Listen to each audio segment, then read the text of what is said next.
કાઠા ગોરમાં પૂજન વ્રતની સંપૂર્ણ વિધિ. પવિત્ર પુરુષોત્તમ માસમાં કાઠા ગોરમાની પૂજા માટે સૌથી પહેલાં જે સ્ત્રીઓએ આ કાઠા ગોરમાની પૂજા કે વ્રત કરે છે તે સ્ત્રીઓએ પુરુષોત્તમ માસના પહેલા દિવસે એટલે કે પુરુષોત્તમ મહિનાની સુદ એકમના દિવસે સવારે વહેલા ઉઠી નિત્યકર્મમાંથી પરવારી પવિત્ર થઈને ઘરના મંદિરમાં અથવા કોઈ પણ પવિત્ર જગ્યાએ એક ચોક બનાવી એ ચોક ઉપર લાલ વસ્ત્ર પાથરવું.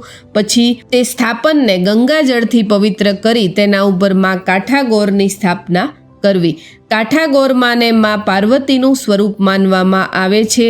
આ કાઠા ગોરમાની મૂર્તિનું નિર્માણ એ પવિત્ર માટીમાં થોડું ગંગાજળ ઉમેરીને કરવું જોઈએ. સ્થાપના થઈ ગયા પછી માતાજીને કંકુનું તિલક કરી હળદર, અબીલ, ગુલાલ અને ચોખા અર્પણ કરવા. એ પછી માતાજીને ચૂંદડી અથવા સૂતર કે રૂના વસ્ત્ર અર્પણ કરવા. વસ્ત્ર અર્પણ થઈ ગયા પછી કાઠા ગોરમાને લાલ અથવા ગુલાબી રંગના ફૂલ અર્પણ કરવા. એ પછી માતાજીને સૌભાગ્યની વસ્તુઓ જેવી કે કાજળ, કંકુ, બંગડી અને અત્તર અર્પણ કરવા અને એ પછી માતાજીને ભોગ અર્પણ કરવો.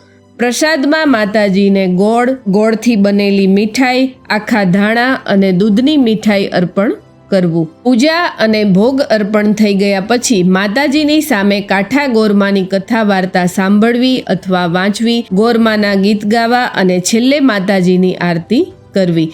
આરતી થઈ ગયા પછી માં કાઠા ગોરમાને શુદ્ધ મનથી પ્રાર્થના કરવી. આ રીતે રોજ પુરુષોત્તમ માસમાં કાઠા ગોરમાની પૂજા કરવી. જો કોઈ કારણોસર પૂરો પુરુષોત્તમ માસ આ રીતે પૂજા ન થઈ શકે તો અધિક માસની પૂનમ અથવા અમાસના દિવસે આ રીતે કાઠા ગોરમાની પૂજા કરવી.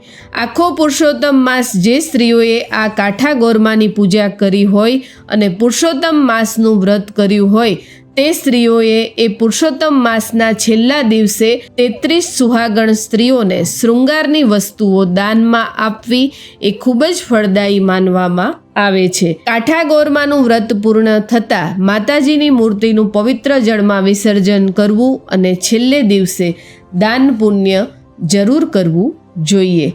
જો પૂરી શ્રદ્ધાથી આખો પવિત્ર પુરુષોત્તમ માસ આ કાઠા ગોરમાની પૂજા કરવામાં આવે તો તે સ્ત્રીઓને સૌભાગ્યની સાથે સંતાનની પ્રાપ્તિ થાય છે અને ઘરમાં સુખ શાંતિની પણ પ્રાપ્તિ થાય છે. જય માતાજી.